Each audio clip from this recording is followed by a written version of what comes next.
Have you ever looked at your dog and thought, I can't explain it, but something is different?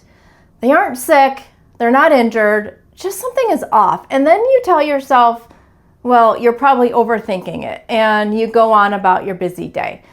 If that's ever happened to you, stay with me, because that feeling is usually the first warning sign.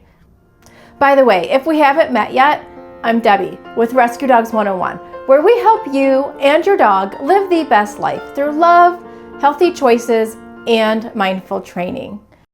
Now, this is something I care deeply about because I've seen how easy it is to miss these early signs, even when you are doing everything right. But I want to be really clear about what this video is and what it is not. When I talk about early warning signs in dogs, I'm not talking about emergencies. I'm not talking about obvious symptoms where it's clear that you need to rush to your vet. I'm talking about those little quiet things, the things that change slowly, the things that are really easy to just explain away. And dogs are especially good at this because they are incredibly adaptable. They're also really good at hiding discomfort and pain. They learn how to push through things without making a big deal about it. And honestly, most of us learned this the hard way. I went through this with our dog Bear recently. He started limping on and off about a month before he was diagnosed with osteosarcoma. I even had a vet appointment scheduled, and then the limping stopped. So life moved on as usual until one day we came home and he suddenly wouldn't put weight on his front leg at all. That's when we rushed him to the emergency vet, had x-rays done, and got the diagnosis. Now, looking back, those on and off moments were his early signs. And while I try not to beat myself up over it, it really changed how closely I pay attention now to my dogs. Because most of the time, dogs don't shout that something is wrong.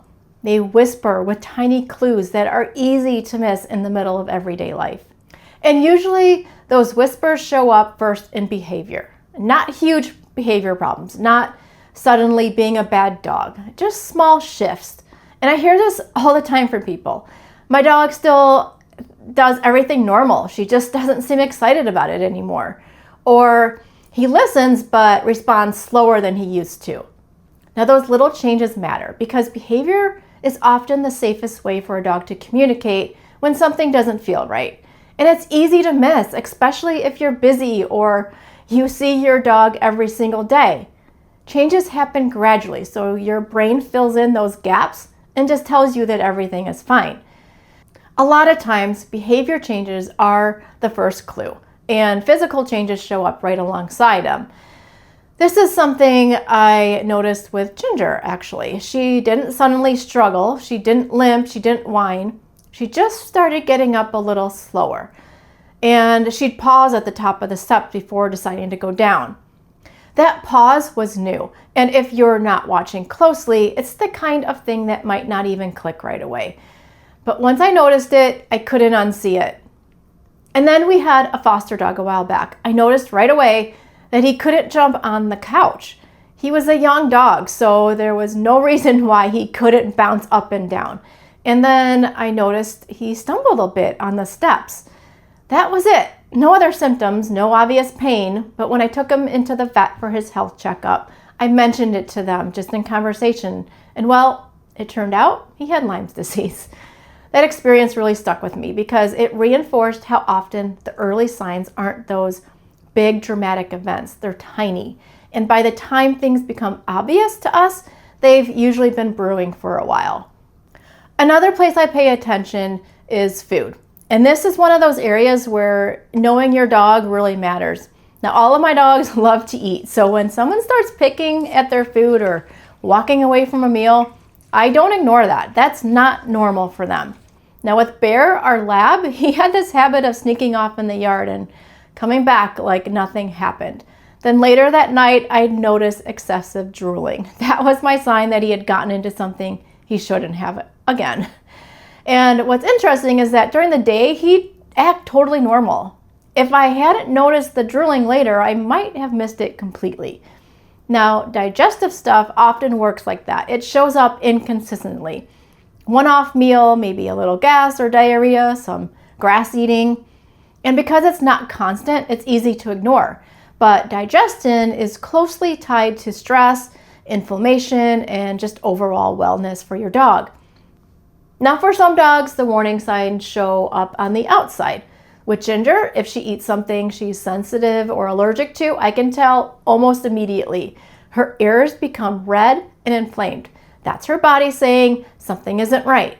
Now, other dogs show it through paw licking or scratching, or maybe their coat changes, or even hot spots that seem to come out of nowhere. These things don't always mean there's a huge problem, but they do mean the body is reacting to something, and that's worth paying attention to. And then there's stress, which is huge for rescue dogs. Even when life is good, a lot of dogs still carry some underlying stress, and the signs aren't always what people expect. Things like yawning a lot or lip licking, there may be trouble settling in the evening, being more jumpy than usual. These aren't bad behaviors, they're nervous system signals. Now, I know we've talked about the body language before, but this is really where it all connects.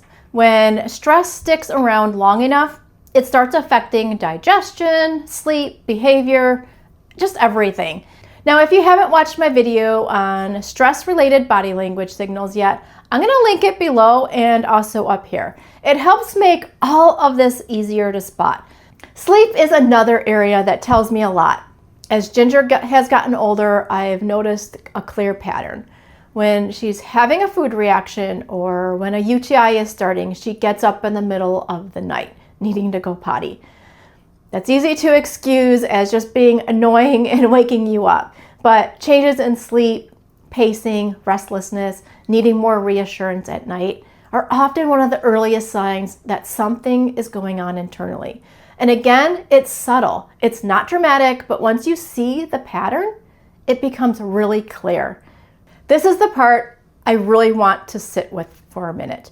Pet parents doubt themselves constantly. They worry about overreacting. They worry about being that person. They tell themselves they're imagining things, but here's the truth. You know your dog better than anyone. If something feels off, that matters, even if you can't explain it yet. One of the most powerful things you can do is just slow down. Sit with your dog, gently massage them, feel their body, watch how they respond. Do they tense up or do they lean in? Do they pull away? That information is valuable. I also believe in doing simple monthly body checks. Nothing intense or scary for the dog, just a hands-on awareness. That's why my health planner includes a body map, because it gives you a place to notice things over time instead of trying to remember everything in your head. Like, where was that lump and when did I notice that? And when did they have that ear infection? Was it in August or September? It's hard to remember all of that, those little details. You don't need all of the answers right away. Most of the time, things start to make sense just by paying attention, not by rushing to fix everything or adding supplements randomly. Rescue dogs rarely go from fine to not fine overnight. They whisper before they shout. And if you start listening to those whispers, those small changes, the patterns, the gut feelings, you'll feel more confident.